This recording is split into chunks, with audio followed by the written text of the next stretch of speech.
ये एक्सरसाइज आपकी 3.2 है और इसके 3 क्वेश्चन मैंने इसके वीडियो अपलोड कर दिए हैं। उसका लिंक मैं डिस्क्रिप्शन में दे दूँगा, आप उसको देख लेना। और अब इसका क्वेश्चन नंबर 4 है। तो क्वेश्चन नंबर 4 में आप देखिए कि इसमें लिखा है निम्नलिखित समीकरणों के युग्मों में से कौन से युग्म संगत अथवा असंगत हैं। यदि संगत हैं तो ग्राफी विधि से हल ज्ञात कीजिए। तो संगत असंगत में पिछली वीडियो में बता चुका हूँ, जो सवाल नंबर 2 में 3 में ये बातें आई थी। सवाल नंबर आपके 3 में खास करके आई थी। तो मैं एक बार फिर आपको याद दिला दूं कि संगत हल कब होते हैं, जब अपरिमित रूप से अनंत हल होते हैं और जब अद्वितीय हल होता है। इन दो स्थिति में दिए गए रेखिक समीकरण युग्म क्या होते हैं, संगत होते हैं। और जब कोई हल नहीं होता है तब रेखिक युग्म असंगत होते हैं। तो पहले इसमें जांच करेंगे कि संगत असंगत के लिए आपका फॉर्मूला लगेगा इसमें। ठीक है, अब इसका पहला प्रश्न, पहला पार्ट देखिए। तो इसका फर्स्ट पार्ट ये चौथे का, पहली समीकरण है x प्लस वाई बराबर 5 और दूसरी समीकरण है 2x प्लस के 2y बराबर 10। समीकरण 1 हमारी ये होगी। देखो समीकरण 2 में प्रत्येक पद में 2 का भाग जा रहा है, तो हम 2 का भाग दे देंगे। 2 एकम 2, 2 एकम 2 और 2 पंजे 10। समीकरण आपकी बन गई 2। अब देखो समीकरण 1 और 2 दोनों सेम है, यानी एक जैसी है। तो आप समझ रहे हैं कि ये आपका क्या है, अपरिमित रूप से अनंत हल है। फिर भी यहाँ पे हम इसको जांच करके दिखाएंगे। तो यहाँ पे क्या लिखेंगे, यहाँ a1 क्या है 1, b1 क्या है 1, c1 क्या है 5, a2 क्या है 1, b2 क्या है 1 और c2 क्या है 5। तो x का गुणांक 1 होता है समीकरण 1 में। x का गुणांक a1, y का गुणांक b1 और अचर पद c1। समीकरण 2 में x का गुणांक a2, y का गुणांक b2 और अचर पद c2। ये पहले वाले वीडियो में जो आपके सवाल हैं इसमें आपकी बातें मैंने बहुत अच्छी तरह क्लियर की हुई हैं। अब हम क्या करेंगे, चूँकि a1 अपॉन a2 1/1 यानी 1, b1 अपॉन b2 ये भी आपका 1/1 1 आ गया, और c1 अपॉन c2 ये आपका 5/5 यानी ये भी कट के 1 आ गया। तो हम क्या लिखेंगे, चूँकि a1 upon a2 is equal to b1 upon b2 is equal to c1 upon c2, ये आपका अनंत हल वाला फॉर्मूला है, यानी अनंत हल वाली स्थिति यहाँ पे है। तो जब अनंत हल होता है तो रेखिक युग्म क्या होते हैं, संगत हैं। तो अतः दिए गए रेखिक युग्म संगत हैं। अब संगत हैं तो हमें इसको ग्राफ विधि से हल करना है। तो ग्राफ खींचने के लिए पहले हमारे पास 2 बिंदु होने चाहिए। तो समीकरण 1 से हम इसके 2 बिंदु ज्ञात करते हैं। बहुत आसान समीकरण है, बिंदु भी बड़े आसानी से प्राप्त हो जाएंगे।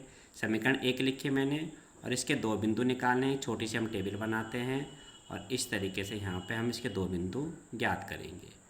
तो आप ये देखो कि हम x की जगह रख रहे हैं यहाँ पे 2, तो 2 इधर आएगा, 5 में से 2 गया 3। फिर हम x की जगह रखें 1, 1 इधर आएगा, 5 में से 1 गया 4। तो बिंदु हमें क्या मिले, समीकरण 1 परिस्थिति बिंदु 2 3 और 1 4 हैं।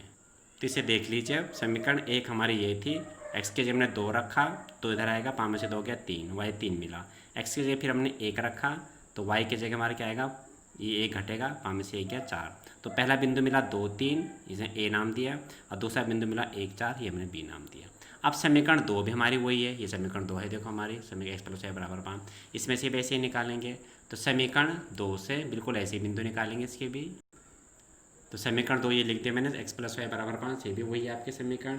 अब हमने x की जगह यहाँ पे रखा 6, तो y क्या मिला, 6 इधर क्या माइनस का 6, 5 में से -6 यानी -1। फिर x की जगह रखा हमने 7, 5 में से -7 हो जाएंगे तो -2 मिले। तो बिंदु c क्या मिला हमें, 6 -1। अब बिंदु d क्या मिला, 7 -2। ये 2 बिंदु कहाँ स्थित हैं, ये समीकरण 2 पर स्थित हैं। ठीक है, अब 2 बिंदु में मिल गए। अब इसका आलेख देखो कैसे। तो आलेख मैंने पहले से खींचा हुआ है, आपको मैं दिखा देता हूँ।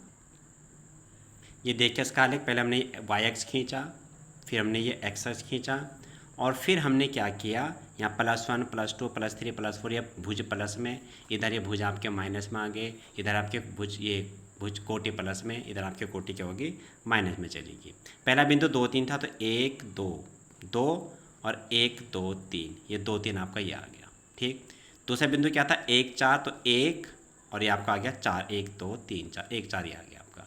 ठीक, फिर उसके बाद दूसरा आप देखिए 6 -1, तो 6 आपका ये आ गया प्लस का, और -1 के नीचे आ गया। ठीक है, मैंने पेन से बनाया ताकि आपको साफ दिखाई दे।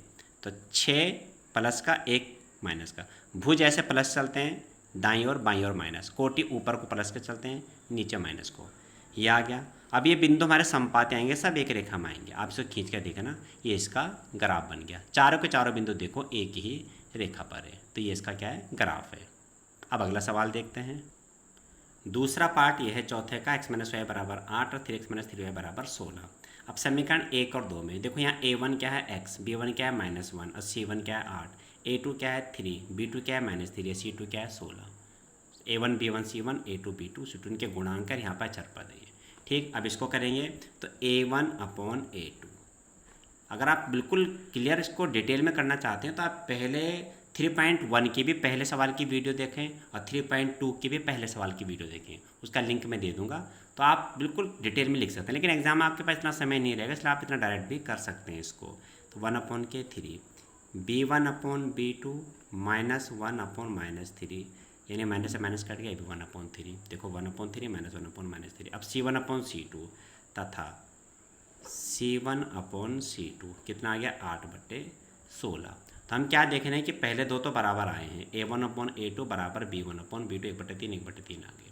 लेकिन ये 8/16 है। 2 से अगर काट भी देंगे तो 4 से कटेगा, 4 दूना क्या 8, 4 चौक 8 एकमा 8 दूसरा सीधा 8 से कट रहा है, 8 एकमा 8 दूना 16।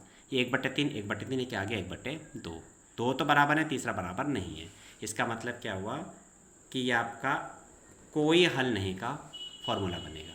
तो हम क्या लिखेंगे, चूँकि a1/a2 equal to b1/b2 does not equal to c1/c2। कौन सी स्थिति है, कोई हल नहीं। वैसे लिखना नहीं, पर आपकी मैं जानकारी के लिए लिख रहा हूँ कि कोई हल नहीं वाली स्थिति है।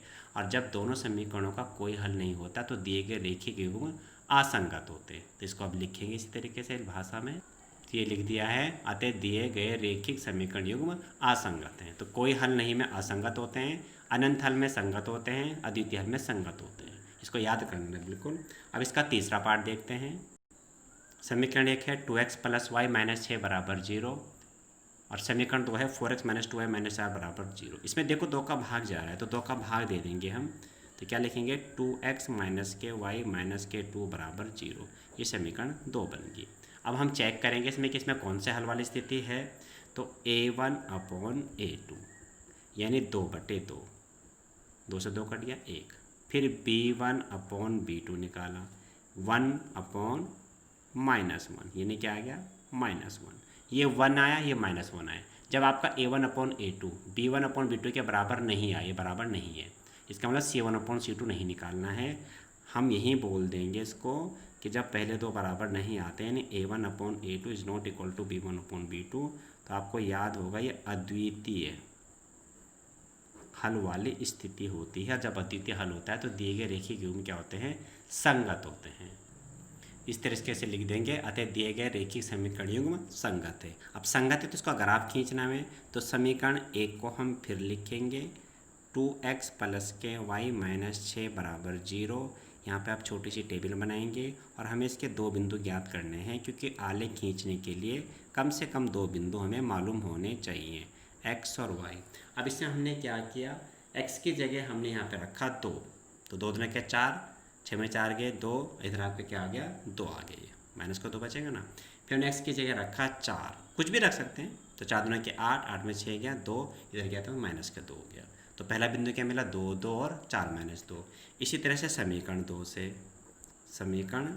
से तो समीकरण 2 को भी लिख रहा हूँ मैं, 2x - y - 2 बराबर 0।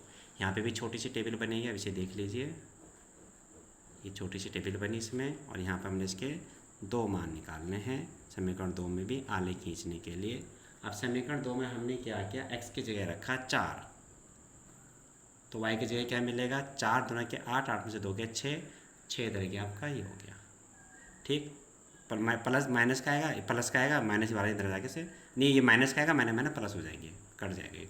आप रफ में कर सकते हैं, मैं डायरेक्ट कर रहा हूँ। और x की जगह रखेंगे 3, तो 3 दूना के 6, 6 में से 2 के 4, इधर के प्लस हो जाएंगे आपके 4।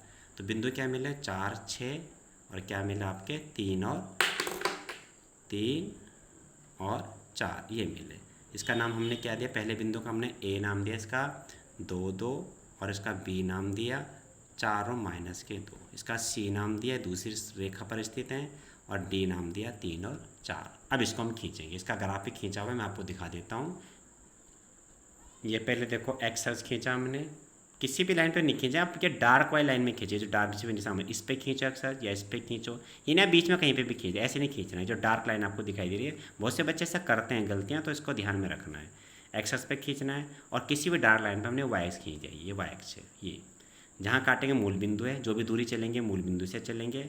2 2 ए है तो 1 2 और 2 1 2, तो ये आपका ए आ गया 2 2। बी आपका क्या था 4 -2, तो 4 प्लस का ये चलेंगे 1 2 3 4, माइनस का 2 नीचे आएगा कोटि, -2 1 2 ये आ गया 4 -2, इसकी रेखा खींच ली हमने। ये सी आपका क्या है 4 6, तो यहाँ से चलेंगे 1 2 3 4 और 6 1 2 3 4 5 6। बहुत से बच्चे एक यहाँ गिनते, एक यहाँ नहीं है, यहाँ से एक कदम ये चले, अब एक होगा ये, तो ये थोड़ा इसका ध्यान देना, छोटी छोटी बातें हैं ये। बहुत से एक यहीं लिख देते हैं, बहुत से एक यहाँ लिख देते हैं, या एक खाना छोड़ देते हैं, खाना कोई से भी छोड़ना नहीं है।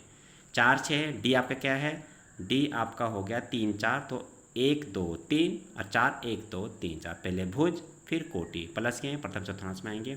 ये आपका यहाँ काट रहे हैं, दोनों बिंदु जहाँ काट रहे हैं वो ए पर ही काट रहे हैं, 2 2, इसका हल जो है वो 2 2 है। इस तरह से आपका ये ग्राफ बनेगा।